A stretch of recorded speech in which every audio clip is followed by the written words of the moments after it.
नमस्कार. श्री स्वामी समर्थ. जय जय स्वामी समर्थ. स्वामी म्हणतात, बाळा, जीवन हे खूपच अनमोल आहे. ते खूप आनंदात जगून घे. ती संधी परत नाही. आयुष्यभर नुसता पैसा कमावण्याकडे लक्ष देऊ नका. त्याने आपले जगणेच बाजूला राहून जाते. जन्माला येताना तुम्ही काय घेऊन आलात आणि मरताना तुम्ही काय घेऊन जाणार याचा विचार तरी करा. सगळे इथेच सोडून जायचे आहे. आयुष्याच्या प्रत्येक वळणावर सोबत ही कुणाची तरी हवी असते. पण असं का घडतं की जेव्हा ती व्यक्ती आपल्याला हवी असते तेव्हाच ती आपल्याजवळ नसते? तुम्हालाही हा अनुभव आला असेल तर होय स्वामी आई कमेंट करा. आणि स्वामींची इच्छा आहे की तुम्ही चॅनेलला सबस्क्राईब करावं. पाहूयात कोण कोण स्वामींची ही छोटीशी इच्छा पूर्ण करतं. बाळा, आयुष्यात अनेक संधी चालून येतात, पण आपण जर त्या का पकडल्या नाही तर दोष आपला आहे. या संधी पकडण्यासाठी आपण नेहमी तयार असलं पाहिजे. नंतर देवाला दोष देण्यात काहीच अर्थ नाही, कारण आयुष्य ही फार अवघड शाळा आहे. आपण कोणत्या वर्गात आहोत हे आपल्याला ठाऊक नसतं.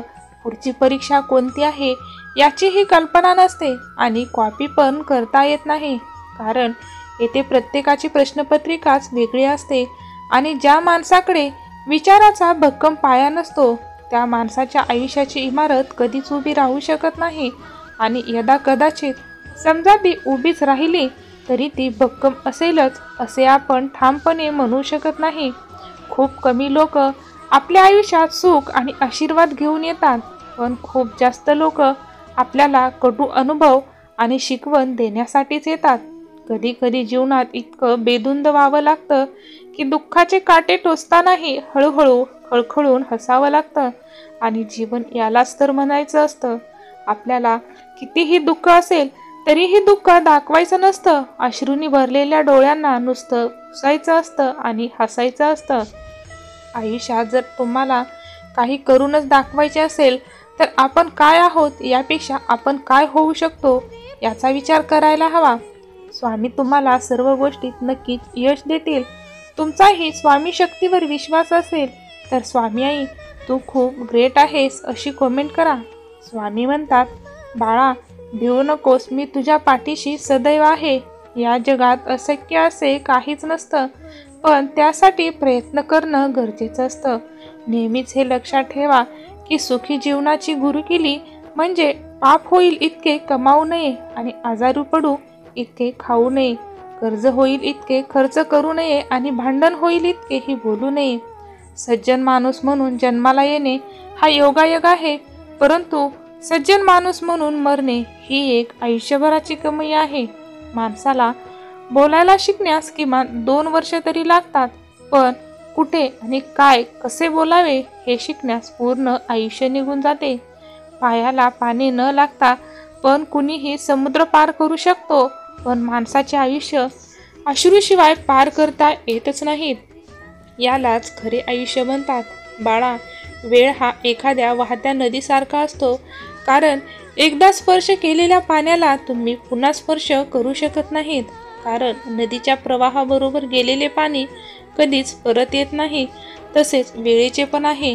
एकदा गेलेली वेळ पुन्हा परत येत नाही. म्हणून आयुष्यातील प्रत्येक क्षणाचा आनंद लुटा. जीवन बदलण्यासाठी वेळ ही सगळ्यांनाच मिळते, पण तीच वेळ बदलण्यासाठी आपल्याला 2 वेळा जीवन कधीच मिळत नाही. म्हणून देवाला प्रार्थना करा की हे स्वामीराया, माझ्या वाईट वेळेत मला नक्कीच साथ द्या. फूल बनून हसत राहणे हे जीवन आहे. हसता हसता दुःख विसरून जाणे हेच जीवन आहे. भेटून तर सर्वजण आनंदी होतात, पण न भेटता नाती जपणं हेच खरं जीवन आहे. म्हणून जीवनातील प्रत्येक क्षणाचा भरभरून आनंद घ्या.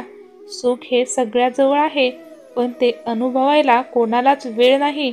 इतराकडे बघायला तर सोडा, पण स्वतःकडे बघायला सुद्धा वेळ नाही. अरे, जगण्यासाठी चाललेल्या धावपळीत आज जगायलाच वेळ नाही. नशिबाच्या खेळामुळे कधीही तुम्ही नाराज होऊ नका. जीवनात कधी उदास होऊ नका.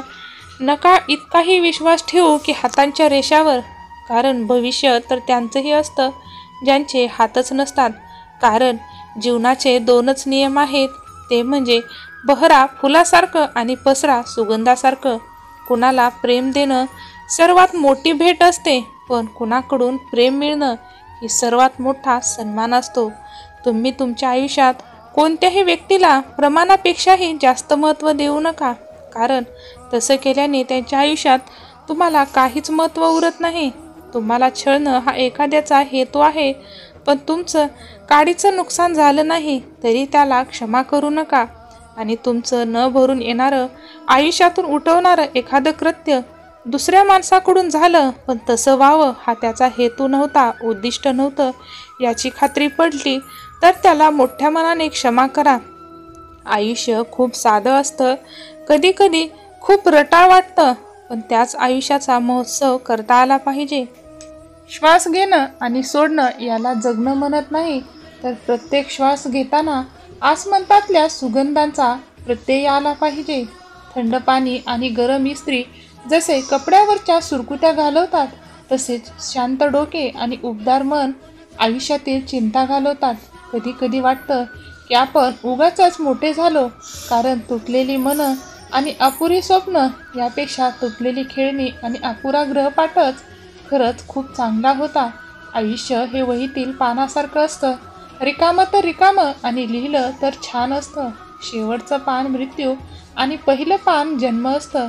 मधली पाने आपणच भरायची असतात, कारण ते आपलंच कर्म असतं.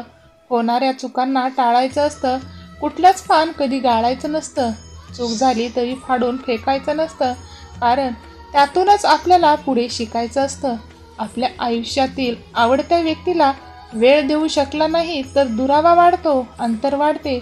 यात एक चूक त्यांची नसते आणि आपलीही नसते, चूक असते ही वेळेची. कारण यावर एकच उपाय आहे, त्या व्यक्तीला जितके क्षण द्याल ते असे द्या की तुमच्यासोबतचे 2च क्षण त्या व्यक्तीच्या आयुष्यातल्या एकांतातल्या 100 क्षणावर भारी पडतील. जीवाला जीव देणारी माणसं खूप कमी असतात, त्यांना असे गमावू नका. आयुष्याची मजा हे एकटे जगण्यात नसते. आयुष्य म्हणजे कोणासाठी ते स्वप्न आहे, तर कुणासाठी एक खेळ आहे आणि कुणासाठी एक शोकांतिका आहे. जीवन सर्वांसाठी सारखंच असतं, फरक फक्त एवढाच असतो की कोणी मनासारखं जगत असतं, तर कोणी दुसऱ्याचं मन जपून बोलत असतं. आयुष्य हे असंच जगायचं असतं. आपल्याकडे जे नाही त्यावर रडत बसण्यापेक्षा जे आहे त्याचा सुयोग्य वापर करा. जग आपोआपच सुंदर बनतं.